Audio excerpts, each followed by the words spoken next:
എല്ലാവർക്കും നമസ്കാരം. ഞാൻ സരിതാ മഹേശ്വരൻ. ഇന്ന് ശ്രീകൃഷ്ണവിലാസ മഹാകാവ്യത്തിൻ്റെ 11ാമത്തെ ദശകത്തിലെ 7, 8, 9 എന്നീ 3 ശ്ലോകങ്ങളാണ് നമ്മൾ പഠിക്കാൻ പോകുന്നത്. ഭഗവാൻ വിവാഹത്തിനു വേണ്ടിയിട്ട് നഗ്നജിത്തിൻ്റെ കൊട്ടാരത്തിലേക്ക്, കോസല രാജ്യത്തിലേക്ക് പ്രവേശിച്ചു എന്നാണ് പറഞ്ഞത്. ഉപഹാരങ്ങളോട് കൂടിയിട്ട് ഭഗവാനെ സ്വാഗതം ചെയ്തുകൊണ്ട് നഗ്നജിത്തും അതുപോലെ ഭടന്മാരും ഭഗവാന്റെ സമീപത്തേക്ക് എത്തി എന്ന് പറഞ്ഞാണ് നിർത്തിയത്. നമുക്ക് 7ാമത്തെ ശ്ലോകം നോക്കാം. സസമാലോക്യ കൃഷ്ണസ്യ രൂപം ഭുവനമോഹനം വിവ്യഥേ വസുധാധീശ സ്മൃത്വാ ച സമയം നിജം. പദങ്ങൾ പരിചയപ്പെടാം.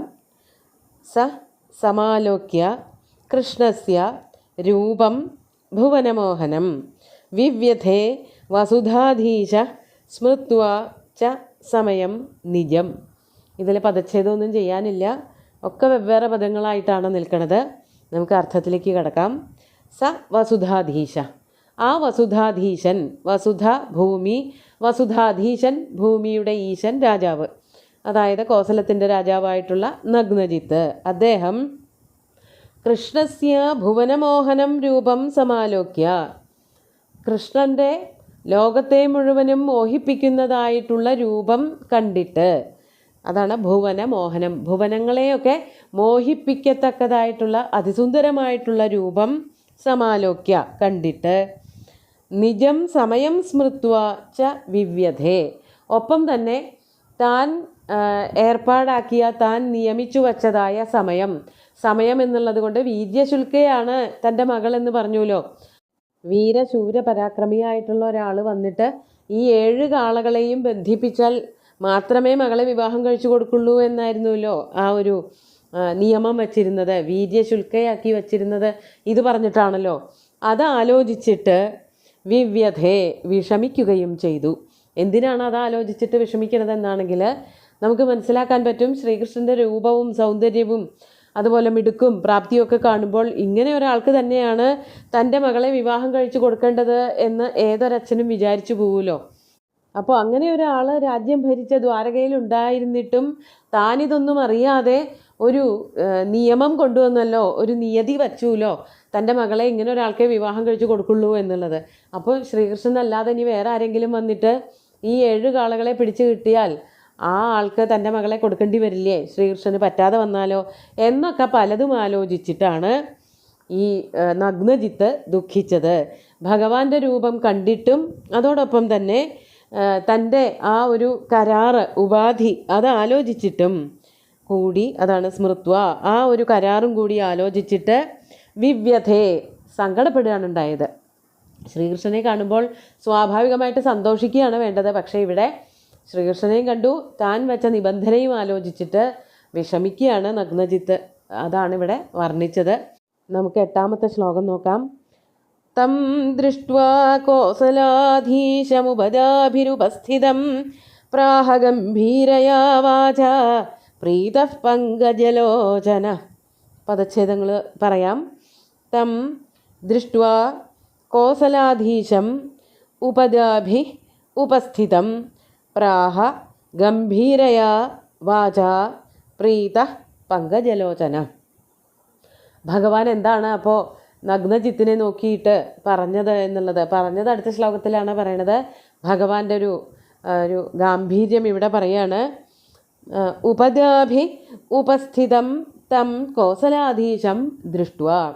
ഉപജ എന്ന് പറഞ്ഞാൽ സമർപ്പണങ്ങൾ, കാഴ്ചകൾ. ഭഗവാനെ കാണുമ്പോൾ കാഴ്ചയ്ക്കായിട്ട് സമർപ്പിക്കാൻ വേണ്ടി എന്തെല്ലാം കരുതിയിരുന്നോ അതോടുകൂടി വരുന്നവനായ, അതൊക്കെ എടുത്തു വരുന്നവനായിട്ടുള്ള ഉപജാഭി ഉപസ്ഥിതം, അടുത്തു വന്നവനായ തം കോസലാധീശം, ആ കോസല രാജ്യത്തെ രാജാവിനെ, നഗ്നജിത്തിനെ ദൃഷ്ട്വാ കണ്ടിട്ട്, പ്രീത വളരെ സന്തുഷ്ടനായ, പങ്കജലോചന താമര ഇതൾ പോലെ സുന്ദരമായ കണ്ണുകളോട് കൂടിയവൻ ശ്രീകൃഷ്ണൻ, ഗംഭീരയാ വാച പ്രാഹ, വളരെ ഗംഭീരമായ വാക്കുകൾ ഇപ്രകാരം പറഞ്ഞു.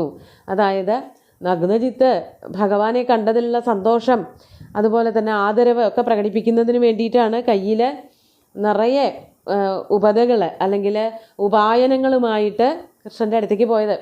അതൊക്കെ കൂടി കണ്ടപ്പോൾ, അതുപോലെ നഗ്നജിത്തിനെയും വന്ന സൈനികന്മാരെയും ഒക്കെ കൂടി കണ്ടപ്പോൾ ശ്രീകൃഷ്ണൻ വളരെ പ്രൗഢമായിട്ടുള്ള വാക്കുകൾ കൊണ്ട് ഇപ്രകാരം നഗ്നജിത്തിനെ അഭിസംബോധന ചെയ്തു, ഇപ്രകാരം പറഞ്ഞു എന്നാണ് പറയണത്. വളരെ ഭംഗിയുള്ളൊരു ശ്ലോകമാണ് അടുത്തത്. എന്താണ് പറയണതെന്ന് നോക്കാം. 9ാമത്തെ ശ്ലോകം നോക്കൂ.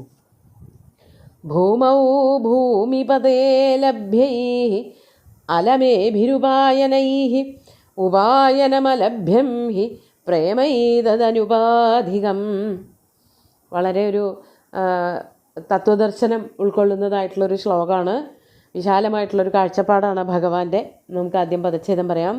ഭൂമൗ ഭൂമിപതേ ലഭ്യൈഃ അലം ഏഭി ഉപായനൈഃ ഉപായനം അലഭ്യം ഹി പ്രേമ ഏതത് അനുപാധികം. എന്തിനാ നമ്മളൊക്കെ സാധാരണയായിട്ട് ചോദിക്കില്ലേ, എന്തിനാ ഇത്ര വളരെ ഉപായനങ്ങളൊക്കെ കൊണ്ടുവന്നത്? അതന്നെയാണ് ഭഗവാനും നഗ്നജിത്തിനോട്, കോസലാധീശനോട് ചോദിച്ചത്.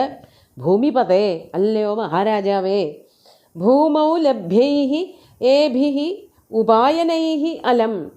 ഭൂമൗ ലഭ്യൈഃ, ഭൂമിയിൽ ലഭിക്കാവുന്നതായ, അത് ഭക്ഷ്യവസ്തുക്കളുണ്ടാവാം, വസ്ത്രങ്ങളുണ്ടാവാം, ആഭരണങ്ങളുണ്ടാവാം, പൂക്കളുണ്ടാവാം, ഇങ്ങനെ പലതും കൊണ്ടാണ്, ഇതൊക്കെയാണ് കാഴ്ചയായിട്ട് നഗ്നജിത്ത് ഭഗവാന്റെ മുമ്പിൽ സമർപ്പിച്ചത്. അത് ഭൂമിയിൽ കിട്ടാനുള്ളതുമാണ്. അതാണ് ഭഗവാൻ പറയണത്.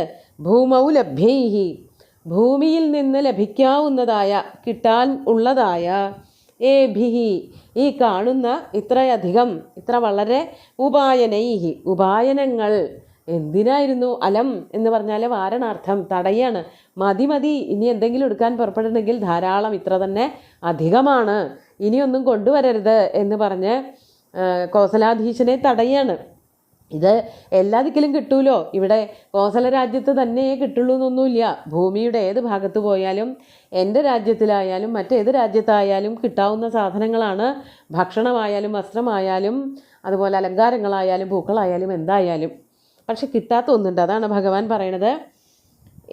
ഹി ഏതം, മാത്രമല്ല ഇത്, അതേതാണ്?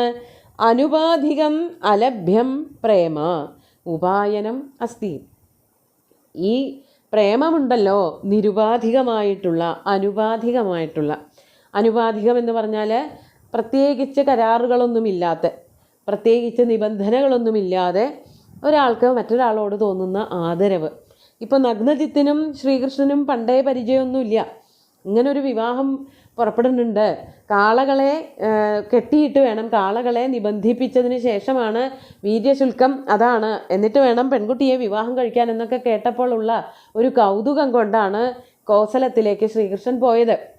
എന്നിട്ട് അവിടെ ചെന്നപ്പോഴാകട്ടെ ആ രാജാവ് വളരെയധികം ഉപായനങ്ങൾ തൻ്റെ മുമ്പിൽ കാഴ്ചവെക്കുകയും ചെയ്തു. ഇതൊക്കെ എല്ലാ ദിക്കിലും കിട്ടാനുള്ളതാണ്, ഇതിനൊന്നും വേണ്ടിയിട്ടല്ല ഞാൻ ഇവിടെ വന്നത് എന്നാണ് പറയണത്. പക്ഷേ കിട്ടേണ്ടത് വേറൊന്നാണ്. അതാണ് എല്ലാവരും തിരഞ്ഞുകൊണ്ടിരിക്കുന്നത്. എന്താണത്? ഏതം അനുപാധികം, പ്രത്യേകിച്ച് ഉപാധികളില്ലാത്ത, പ്രത്യേകിച്ച് നിബന്ധനകളൊന്നുമില്ലാത്ത, അലഭ്യം. അലഭ്യം എന്ന് പറഞ്ഞാൽ കിട്ടാൻ പ്രയാസമുള്ള, എവിടെ പോയി അന്വേഷിച്ചാലും കറകളഞ്ഞൊരു സൗഹൃദം, ഒരു പ്രേമം, അല്ലെങ്കിൽ ഒരു ആദരവ്, സ്നേഹം, അതൊക്കെ കിട്ടാൻ വളരെ പ്രയാസമാണ്. അതാണ് അലഭ്യം പ്രേമ ഉപായനമസ്തി. ആ ഒരു പ്രേമം എന്നോടുണ്ടല്ലോ അങ്ങേക്ക്, അതന്നെ ധാരാളമാണ്. ശരിക്കും അതേ വേണ്ടൂ. അതുണ്ടെന്നുണ്ടെങ്കിൽ ബാക്കിയുള്ളതൊക്കെ അധികപ്പറ്റാണ്. ഈ അനവധി ഉപായനങ്ങളെ കൊണ്ട് പ്രത്യേകിച്ച് കാര്യമൊന്നുമില്ല. അതൊക്കെ ഒരു സന്തോഷമാണ്, അല്ല എന്നല്ല. പക്ഷേ പ്രേമമൊന്നുമില്ലാതെ, ഭക്തിയൊന്നുമില്ലാതെ ഇങ്ങനെ കുറേ സാധനങ്ങൾ കൊണ്ടുവന്ന് തന്നിട്ടെന്തിനാ? പക്ഷേ അങ്ങയുടെ സ്നേഹവും ആദരവും ഒക്കെ വളരെ വ്യക്തമായിട്ട് അങ്ങയുടെ കണ്ണുകളിൽ കൂടെ, അങ്ങയുടെ ചിരിയിൽ കൂടെ, അങ്ങയുടെ സാമീപ്യത്തിൽ കൂടെയൊക്കെ വ്യക്തമാക്കി തരുന്നുണ്ട് എന്നുള്ളത് കൊണ്ട് ഇനി പ്രത്യേകിച്ചൊരു ഉപായനവും തന്നില്ലെങ്കിലും യാതൊരു കുഴപ്പമില്ല. ഇത് എല്ലാ ദിക്കിലും കിട്ടാനുള്ളതാണ്. കിട്ടാനില്ലാത്തത് ഈ അടുപ്പമാണ്. അതങ്ങ് വളരെ വേണ്ടുവോളം ധാരാളം കാണിച്ചു, അല്ലെങ്കിൽ പ്രകടിപ്പിച്ചു. അതിൽ നിന്ന് എനിക്ക് മനസ്സിലാവുന്നത് നമ്മൾ തമ്മിൽ നല്ലൊരു സൗഹാർദ്ദത്തിനുള്ള ഇടമുണ്ട് എന്നാണ്.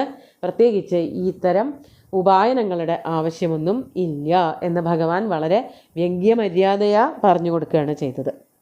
നമുക്ക് 3 ശ്ലോകങ്ങളും ഒന്നുകൂടി ചൊല്ലി നോക്കാം. സസമാലോക്യ കൃഷ്ണസ്യ രൂപം ഭുവനമോഹനം വിവ്യധേ വസുധാധീശ സ്മൃത്വാ ച സമയം നിജം തം ദൃഷ്ട്വാ കോസലാധീശമുപദാഭിരുപസ്ഥിതം പ്രാഹ ഗംഭീരയാ വാചാ പ്രീതഃ പങ്കജലോചനഃ ഭൂമൗ ഭൂമിപതേ ലഭ്യൈരലമേഭിരുപായനൈഃ ഉപായനമലഭ്യം ഹി പ്രേമൈതദനുപാധികം. അങ്ങനെ വളരെ ഭംഗിയായിട്ടുള്ള സംഭാഷണത്തിൽ കൂടെ നഗ്നജിത്തിൻ്റെ മനസ്സിനെ തന്നിലേക്ക് ആകർഷിച്ചു ഭഗവാൻ. ഇനി എന്തൊക്കെയാണ് സംഭവിക്കാൻ പോണത് എന്നുള്ളത് അടുത്ത ശ്ലോകങ്ങളിൽ കാണാം. സുന്ദരമായിട്ടുള്ള 3 ശ്ലോകങ്ങളും ഭഗവാന്റെ കാൽക്കൽ അർപ്പിച്ചുകൊണ്ട് ഗുരുവായൂരപ്പനെ സാഷ്ടാംഗം നമസ്കരിച്ചുകൊണ്ട് എല്ലാവർക്കും ശുഭദിനം നേർന്നു നിർത്തട്ടെ. നന്ദി.